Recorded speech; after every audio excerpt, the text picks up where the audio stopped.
ಇಲ್ಲಿಗೆ ನಿಲ್ಲಿಸಬೇಕಂತ ಈ ಸಂದರ್ಭದಲ್ಲಿ ಹೇಳ್ತಾ ಮಾತಾಡಬೇಕು ಕೊಟ್ಟಂತ ನಮ್ಮ ಎಷ್ಟೆಲ್ಲ ಯಾಕಂತಂದ್ರೆ ಇವತ್ತು ಕೂಡ ಎಮ್ಮೆ ಕಡೆಯವರು, ದನ ಕಡೆಯವರು, ಕುರಿ ಕಡೆಯವರು, ಕೋಳಿ ಕಡೆಯವರು ಯಾರಂತಂದ್ರೆ ನಮ್ಮ ಸಮಾಜ. ನಿಮ್ಮ ಸಮಾಜ ಎಲ್ಲಾದ್ರೂ ಖರೀದಿ ನೋಡಿದ್ಯಾ? ಯಜ್ಞಗಳು, ಹೋಮಗಳು ಎಲ್ಲ ಮಾಡ್ತೀರಪ್ಪ. ಹಾಗಂತ ಇದ್ರೆ ನೀವು ಅಮೆರಿಕ, ರಷ್ಯಾದಲ್ಲೇ ಬಿಟ್ಟು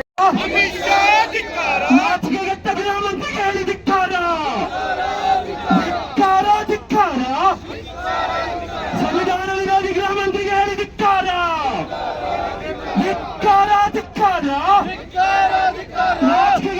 ಅಮಿತ್ ಶಾಗೆ ಹೇಳಿ ಧಿಕ್ಕಾರ. ಸಂವಿಧಾನದ ಆರ್ಕಿಟೆಕ್ಚರ್, ಈ ಸಂವಿಧಾನ ಇವ್ರು ಬರ್ತಿರ್ಲಿದ್ದಿದ್ರೆ ಈ ಸಂವಿಧಾನ ನಡೀತಾ ಇರ್ಲಿಲ್ಲ. ದೇಶದಾದ್ಮೇಲೆ ಯಾರ ಕೈಲೂ ಸಂವಿಧಾನ ಬರೆಯಕ್ಕೆ ಸಾಧ್ಯನೇ ಇರ್ಲಿಲ್ಲ.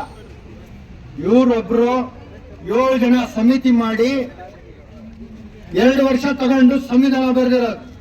ಇಂಥ ಸಂವಿಧಾನ ಶಿಲ್ಪಿಗೆ ಗೃಹ ಮಂತ್ರಿ ಅವಮಾನ ಮಾಡಿದ್ದು, ಅವನಿಗೆ ಈ ಸಂವಿಧಾನ ಮೇಲೆ ನಂಬಿಕೆನೇ ಇಲ್ಲ,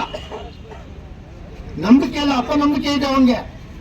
ಇವ್ರಿಗೊಬ್ರಿಗೆಲ್ಲ, ಇಡೀ ಸಂಘ ಪರಿವಾರಕ್ಕೆ, ಇಡೀ ಬಿಜೆಪಿ ಅವರಿಗೆ ಏನು ಕಾಳಜಿ ಇಲ್ಲ. ಸಂವಿಧಾನಕ್ಕೋಸ್ಕರ, ಸಂವಿಧಾನ ಪರವಾಗಿ ಏನು ಕಾಳಜಿ ಇಲ್ಲ. ಇವರು ಇಡೀ ಕೆಲವು ದಿನಗಳಲ್ಲಿ ಅಪಮಾನ ಮಾಡ್ತಾನೆ ಇರ್ತಾರೆ, ಗೊತ್ತುಂಟಲ್ಲ.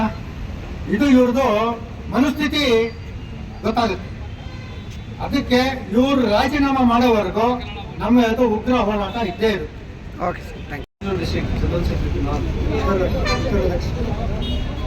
It is a pity that we have such a home minister who is leading our great nation. We had never thought that he would insult the constitution and give an anti-national, anti-constitutional comment inside the parliament. He states that it is becoming a fashion to take the name of father of constitutions, Dr. Babasaheb Bhimrao Ambedkar's name. We, Social Democratic Party of India, condemn his words and demand an immediate apology and his resignation from the honorable post of Home Ministry. That's our demand.